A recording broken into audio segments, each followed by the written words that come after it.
Pessoal, vamos fazer agora um vídeo sobre precedentes que é um pouquinho mais longo. Em razão das limitações dos canais de comunicação, nós teremos a parte 1 e a parte 2 tratando especificamente dos precedentes. Quando me pedem para tratar desse tema de precedentes, é importante que a gente faça algumas divisões. A primeira divisão são os precedentes vinculativos do TST e outra coisa são os precedentes também vinculativos, mas de uma forma muito mais ampla, que são os precedentes do Supremo Tribunal Federal. Porque esses precedentes acabam abrangendo toda e qualquer jurisdição que exista com relação à discussão do tema. Então, conhecer esses precedentes para a criação de teses importa por quê? Importa por uma razão muito simples. O advogado que conhece o precedente, primeiro, ele não ingressa com ação com pedidos desconexos do precedente. Os senhores sabem que hoje no processo de trabalho nós temos questões como honorários advocatícios, custas. E veja, se os senhores fizerem um pedido que já há um precedente contrário a esse pedido, vocês vão aumentar o valor dessa causa, aumentar o valor de honorários, porque serão vencidos nesse pedido, o cliente dos senhores será vencido nesse pedido, além de aumentar o valor de eventuais custas, caso esse empregado, se ex-empregado, não tenha os benefícios da justiça gratuita. Então, a ideia de conhecimento do precedente é muito importante, tanto para conseguir fazer novos pedidos, como para não fazer determinados pedidos. Aqui alguns exemplos importantes.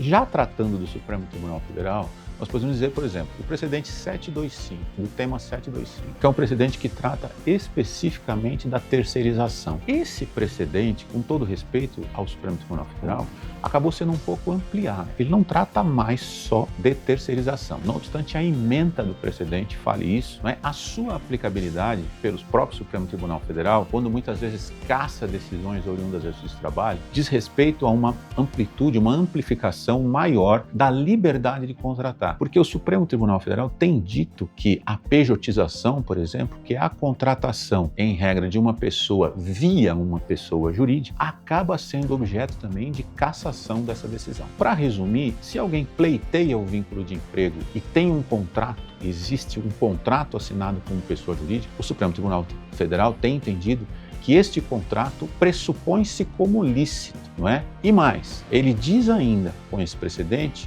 na extensão desse precedente, para melhor dizer, que esse contrato só poderia ser declarado como fraudulento na justiça comum, não mais na justiça do trabalho. Então, o advogado ou a advogada que tem o conhecimento desta extensão, que com todas as vênias me parece não ser a melhor definição para um precedente, porque, usando um pouco a linguagem matemática, o precedente ele tem que se adequar especificamente ao caso, tanto que precedente vem do common law, de uma forma de estruturação jurídica europeia e dos Estados Unidos da América, que não é a forma que nós aplicamos no Brasil, que é romano-germânica, que trata da lei em específico. Quando nós tratamos do precedente dessa forma, nós estamos dizendo que nós inauguramos uma forma de aplicabilidade daquela decisão que vincula a sociedade inteira como segurança jurídica e todos os magistrados, oriundas em um caso, como se fala lá fora, em um case. Então, esta determinação, que não é legal, é judicial, ela, na verdade, tem uma amplitude tão forte, ou às vezes talvez mais forte que a própria legislação. Então, compreender isso do precedente é muito importante. Tanto é verdade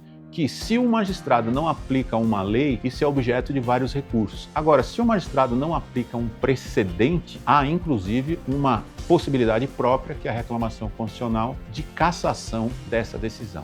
E aí teríamos vários exemplos, como agora o tema 1389 do Supremo Tribunal Federal, que suspendeu todas as ações no Brasil para que se aprofunde um pouco o estudo com relação a essa questão da existência ou não de vínculo de emprego, até onde vai o próprio encargo probatório, o ônus da prova, e que será objeto de um debate público agora no mês que se avizinha. Essas questões são muito relevantes como questões de entendimento. Todo advogado e toda advogada deveriam procurar conhecer os precedentes, os temas que estão vinculativos, tanto no TST como no Supremo Tribunal Federal, antes, não é, de criar uma petição inicial, antes de buscar esse direito junto à Justiça do Trabalho.